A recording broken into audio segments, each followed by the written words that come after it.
기도하옵나이다. 아멘.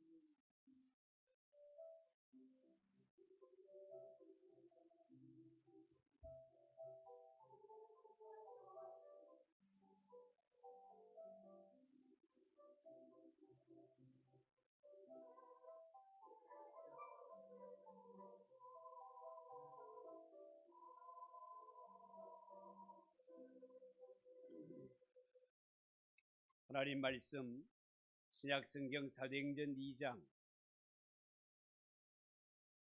22절에서 36절까지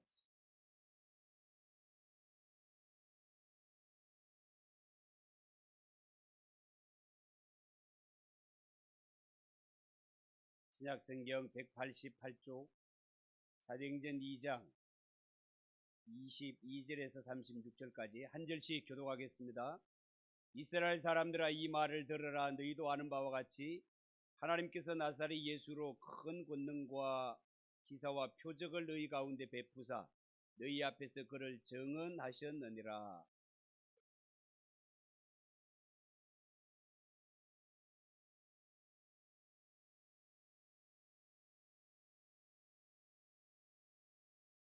하나님께서 그를 사망의 고통에서 풀어 살리셨으니 이는 그가 사망에 매여 있을 수 없었습니다.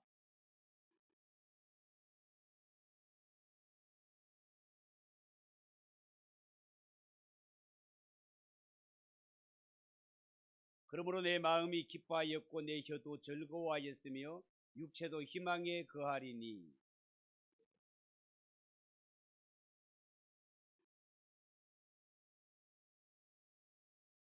주께서 생명의 길을 내게 보이셨으니 주 앞에서 내게 기쁨이 충만하게 하시리로다 하였으므로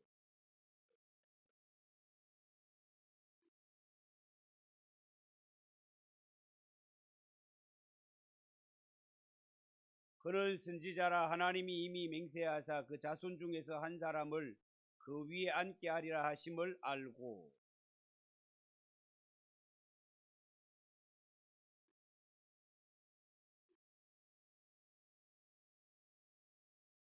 이 예수를 하나님이 살리신지라 우리가 다 이 일의 증인이로다.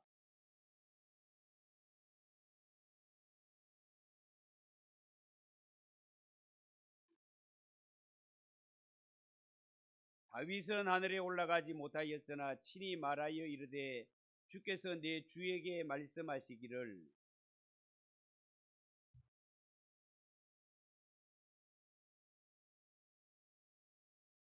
같이 읽읍시다. 그런즉 이스라엘 온 집은 확실히 알지니 너희가 십자가에 못 박은 이 예수를 하나님이 주와 그리스도가 되게 하셨느니라 하니라. 아멘. 분들과 인사합시다. 잘 오셨습니다. 은혜 받읍시다.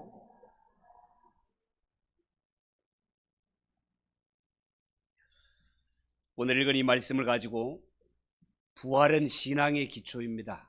우리 한번 따라해 봅시다. 부활은 신앙의 기초입니다. 부활은 신앙의 기초입니다. 그런 제목으로 말씀을 전하겠습니다. 오늘은 인류의 죄를 대신 지시고 십자가에 죽으셨던 예수님께서 사망의 권세를 이기고 다시 사신 부활절입니다. 여러분, 부활절은 교회가 지키는 절기 가운데 성탄절과 함께 가장 중요한 절기라고 이미 말씀을 드렸습니다.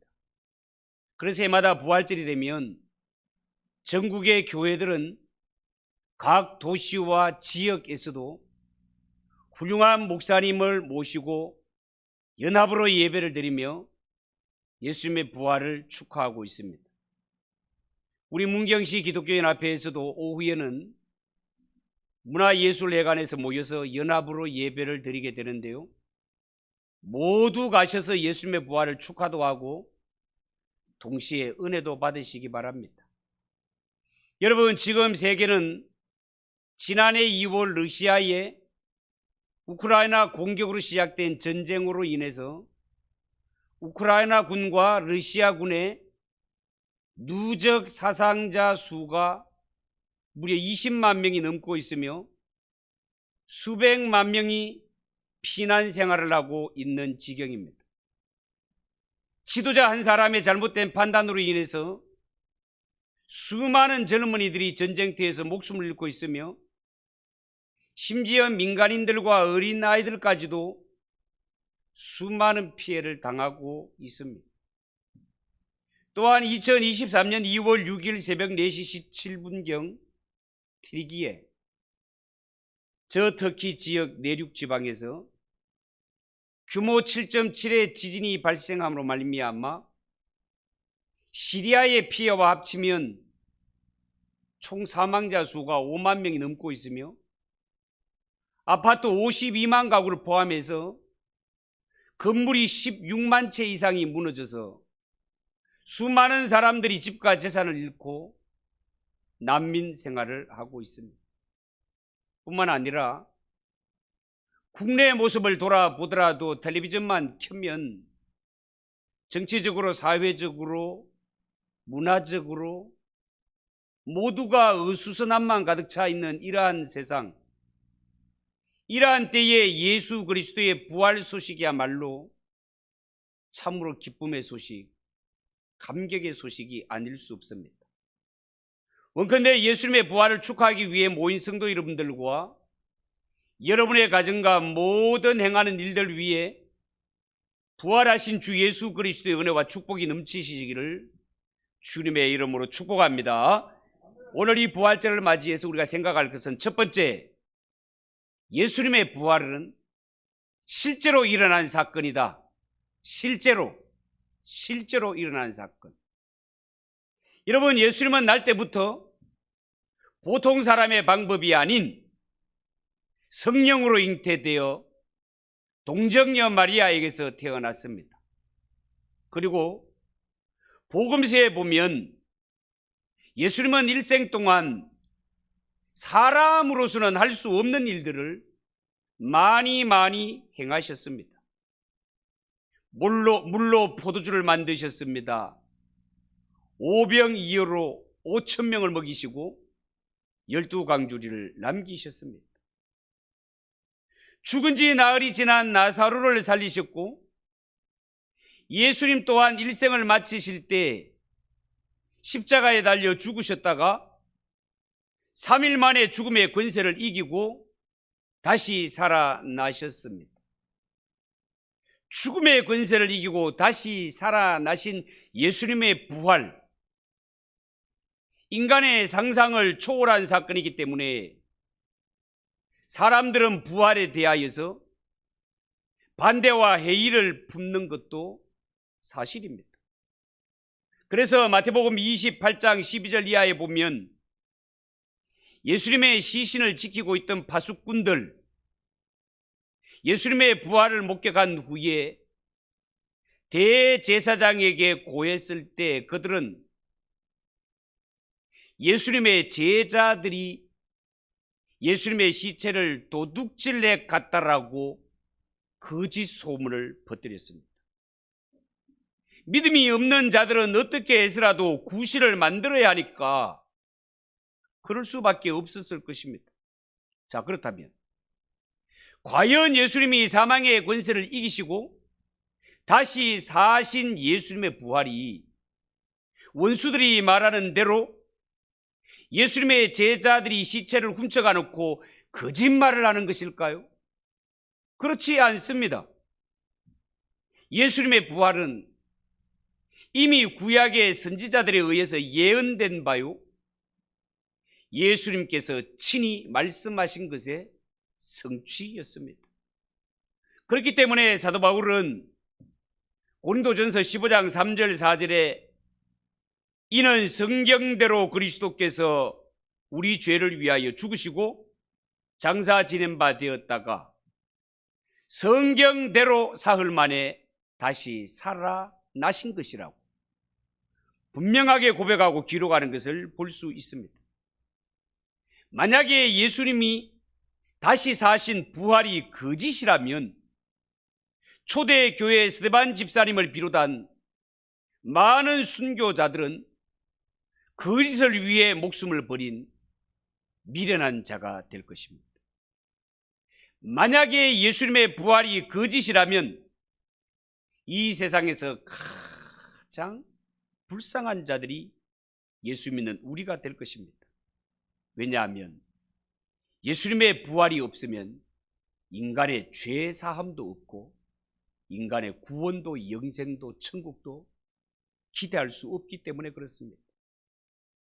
여러분, 죄 문제를 해결하지 못한 인생이 왜 불쌍합니까?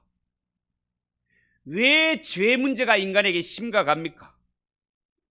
죄의 문제를 해결하지 못하면 하나님의 심판과 하나님의 진노가 쏟아지기 때문에 그렇습니다. 하나님의 심판과 진노는 성경에 영원히 꺼지지 않는 불못이라고 말했고, 이 진노를 피하지 못할 바에야 차라리 세상에 안 태어나는 것이 낫다라고 할 만큼 하나님의 심판은 엄청난 것이기 때문에 그렇습니다. 그러나 예수님의 부활은 소설이 아닙니다. 거짓이 아닙니다. 실제로 일어난 역사적 사실입니다. 여러분, 우리 기독교가 다른 종교와 비교했을 때 정말로 탁월한 것은 우리 기독교는 기적이 많고 이적이 많아서 이것도 그 중에 하나이긴 하지만 우리 기독교가 다른 종교와 비교할 수 없이 탁월한 것은 기독교는 역사적 사실을 그대로 기록하고 있다는 것입니다. 역사성에 그 중요성이 있단 말이에요. 여러분, 고린도전서 15장에 보면 시몬 베드로가 부활하신 예수님을 만났습니다. 그 후에는 500여 형제들이 예수님의 부활을 목격합니다. 만약에 예수님의 부활, 다시 사신 예수님의 부활을 한두 사람이 목격했다면 그 사람이 낮술 먹었는 갑지, 그 사람이 정신이 혼미했는 것 같지, 이러한 변명을 둘러댈 수도 있을 것입니다. 그러나 예수님의 부활은 500여 명이 한꺼번에 목격했던 역사적으로 실제적인 사건이었다, 그 말입니다. 어떤 사람들은요, 예수님의 부활이 육적 부활이 아니라 영적 부활이라고 둘러대고 추측하는 이러한 무리들도 있습니다. 그런데 예수님은 의심하는 도마에게 못 박혔던 손을 보여주시고 창에 찔렸던 이 옆구리에 손을 넣어 만지게 하시는 것을 볼 수 있습니다. 그리고 믿음 없는 자가 되지 말고 믿는 자가 되라 말씀하셨습니다. 여러분, 분명히 말씀합니다. 예수님은 육체적으로 부활하셨다는 사실을 믿으시기 바랍니다. 육체로 부활하셨습니다. 인간들은 생각하기를 사람이 죽었다가 어떻게 다시 살아날 수 있노? 착각이지, 거짓말이지. 별에 별말을 다 갖다 붙인다 하더라도 성경은 딱 한마디로 정의합니다. 사람은 할 수 없으되 하나님은 할 수 있느니라. 한번 따라해 보세요. 사람은 할 수 없으나 하나님은 할 수 있느니라. 부활은 하나님이 이루신 일인 줄 믿으시기 바랍니다. 두 번째, 기독교 부활은 기독교 신앙의 기초가 됩니다. 여러분, 예수님이 십자가에 못 박혀 죽으셨을 때 제자들의 모습이 어떠했습니까? 예수님의 죽음 앞에 다 도망가고 말았습니다. 예수님을 십자가에 못 박아 죽인 저 엄청난 세력, 저 악한 세력이 그 다음으로는 예수를 믿고 예수를 쫓아다녔던 자신들을 겨냥할까 두려웠던 것입니다. 그러나 이들이 부활하신 예수님을 만난 후에 그들은 예루살렘에 올라가 교회를 세우게 됩니다. 죽는 것이 두려워서 뿔뿔이 흩어지고 도망쳤던 이러한 제자들이 죽음을 이긴 예수님을 체험한 후에는 죽음도 두려워하지 않는 사람으로 변화되는 것을 볼 수 있습니다. 이처럼 다시 사는 부활은 기독교의 능력이요 신앙의 기초가 되는 것입니다. 여러분, 우리 기독교가 다른 종교와 비교했을 때 정말로 독특하고 우월한 것 중에 하나가 예수 그리스도의 나심과 예수 그리스도의 죽고 다시 사신 부활입니다. 모든 사람은 부정모혈, 한 남자와 한 여자가 결혼해서 그 사이에서 태어나게 됩니다. 다시 말해서 아담의 씨를 받고 태어나는 것입니다. 그러나 예수님께서는 이러한 모습을 거부하시고 동정녀 마리아에게서 성령으로 잉태되어 나시는 것을 볼 수 있습니다. 이 역시 세상에 믿지 않는 사람이 남자를 알지 못하는 처녀가 어떻게 알을 낳는다 말이고, 사연이 있겠지. 심지어 마리아가 밤거리를 다니다가 불량배에게, 로마 군병들에게 성추행을 당했다는 그러한 소리, 그런 추측도 나옵니다. 그러나 성경은 딱 한마디로 정의합니다. 뭐라고요? 사람은 할 수 없으되 하나님은 할 수 있느니라. 따라해 봅시다. 사람은 할 수 없으되 하나님은 할 수 있느니라.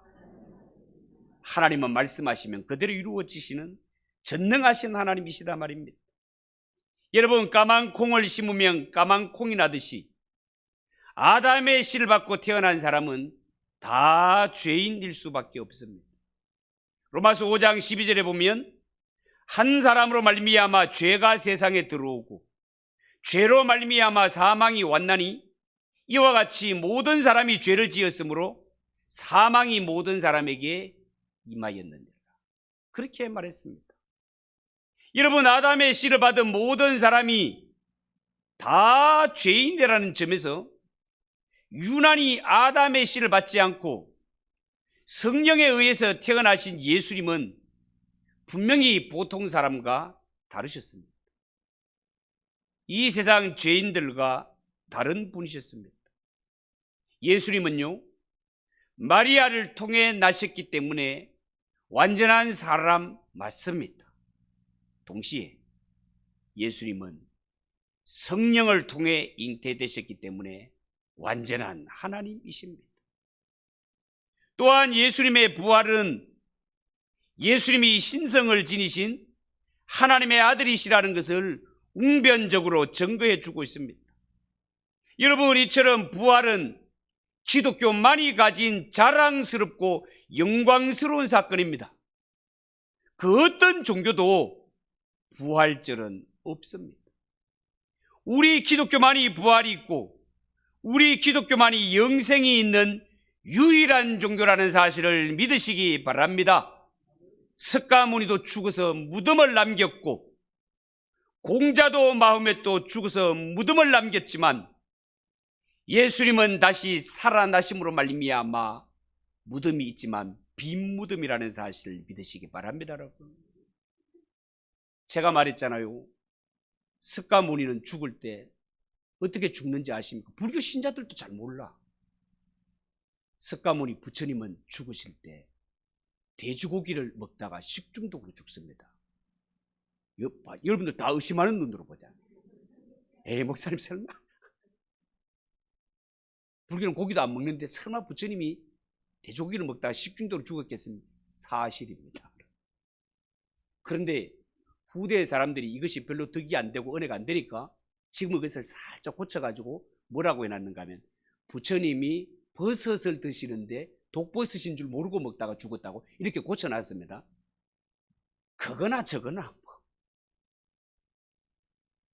여러분, 석가모니도 죽어서 무덤을 남겼고 또한 공자도 마호멧도 죽어서 무덤을 남겼지만 예수님의 무덤은 제가 가보았지만 그곳은 빈 무덤이었습니다.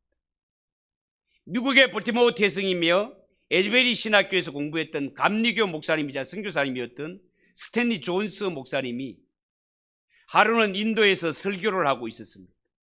그런데 이 목사님의 설교를 듣고 있던 사람 가운데 한 이슬람 교도가 일어서서 우리는 당신들이 못 가진 것을 가지고 있습니다.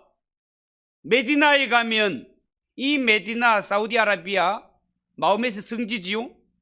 거기에 가면 마호멧의 시체가 담겨있는 관이 있고 웅장한 무덤이 있어. 그런데 기독교의 예루살렘에 내가 가봤는데 예수님의 무덤에는 아무것도 없이 텅 비어 있었소 라고 말을 하더라는 거예요. 그때 스테니 존스 목사님은 말하기를, 그렇소, 예수님의 무덤은 비어 있소. 그것이 바로 우리의 자랑이요. 그렇게 답변을 했다는 겁니다. 여러분, 무엇이 진정한 자랑이겠습니까?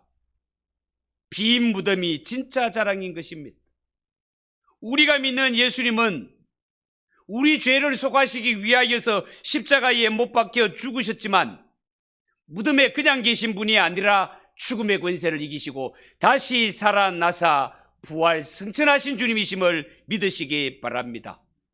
죽음으로 인하여서 낙심하지 마시고 다시 사신 부활하신 주님의 우리의 신앙에 초점을 맞추어서 남은 생에 기뻐하시고 승리가 넘치는 성도들이 되시기를 주님의 이름으로 축복합니다. 마지막으로, 예수님의 부활은 기독교 복음 전도의 핵심 메시지가 됩니다. 여러분, 오늘 읽은 이 본문 내용은요, 사도 베드로가 예수 그리스도의 부활, 다시 말해서 유대인들이 십자가에 못 박아 죽인 예수를 하나님이 다시 살리셨고 그가 우리의 그리스도시라는 사실을 설교한 내용이 되겠습니다. 여러분, 정말 그렇습니다. 우리 기독교의 설교와 복음 주제는 바로 십자가와 부활이 되어야 됩니다. 물론 여러분들 가운데서는 설교 듣는 자 입장에서는 듣고 싶은 메시지가 있을 것입니다. 이 강단을 통하여 여러분들에게 마음껏 복을 빌어주고 위로와 격려를 해주고 여러분의 계획을 인정해주고 여러분들에게 힘을 실어주는 이런 설교를 듣고 싶어 할 것입니다. 그러나 여러분, 분명히 아십시오. 우리가 교회에 오는 것은 내 듣고 싶은 것을 듣으러 오는 것이 아니라, 내 얻고 싶은 것을 얻으러 오는 것이 아니라 하나님의 음성을 듣기 위해 오는 것이고 하나님이 주는 것을 얻기 위해 오는 것이 교회라는 사실을 믿으시기 바랍니다. 세상 소리를 들으러 오는 것이 아니라 하늘의 소리를 듣기 위해 이 자리에 있는 것이다, 그 말입니다. 그리고 중요한 것은 하나님의 사랑, 천국, 십자가의 구속, 믿음으로 말미암는 이신득이, 중생의 도리, 이 모든 것이 십자가 부활 속에, 예수님의 부활 속에 다 들어있음을 믿으시기 바랍니다. 그래서 부활이 중요한 거예요. 그리고 여러분, 또 하나 진짜 중요한 것은 죽었다가 다시 사는 이 부활은 예수님 한 분만으로 끝나는 것이 아니라 이 예수님의 부활은 예수 믿는 성도와 밀접하고 직접적인 관계가 있다는 사실입니다. 고린도전서 5장 20절에 보면, 그러나 이제 그리스도께서 죽은 자 가운데서 다시 살아나사 잠자는 자들의 첫 열매가 되셨도다, 첫 열매가 되셨다라고 고백했습니다. 자, 그러면 이 부활의 열매를, 이 부활에 누가 동참할 수 있습니까? 첫째로 성령으로 잉태해서 동정녀 마리아에게 나신 예수님이 나를 대신하여 십자가에 죽으셨다가 나를 의롭게 하시려고, 나를 천국 백성 삼으시려고 다시 살아나셨다는 사실을 믿는 자, 그가 예수 안에서 거듭나게 되며 예수 부활에 동참하게 된다는 것입니다. 그런데 이 믿음은 아무나 가질 수 있는 것이 아닙니다. 예수님이 동정녀의 몸에서 태어났다는 사실이 아무나 믿어지지 않습니다. 하나님이 말씀으로 천지를 창조하셨다는 것이 아무나 믿어지지 않습니다. 예수님이 죽음의 권세를 이기고 다시 사셨다는 사실이 아무나 믿어지지 않습니다. 하나님의 은혜로 구원을 받은 사람만 믿어집니다. 하나님이 믿음을 선물로 주신 자만 믿어집니다. 아멘이십니까? 이 아멘이 되시는 분들은 그냥 되시는 것이 아니라 내 속에 성령님이 오셨기 때문에 되는 일이다, 그 말입니다.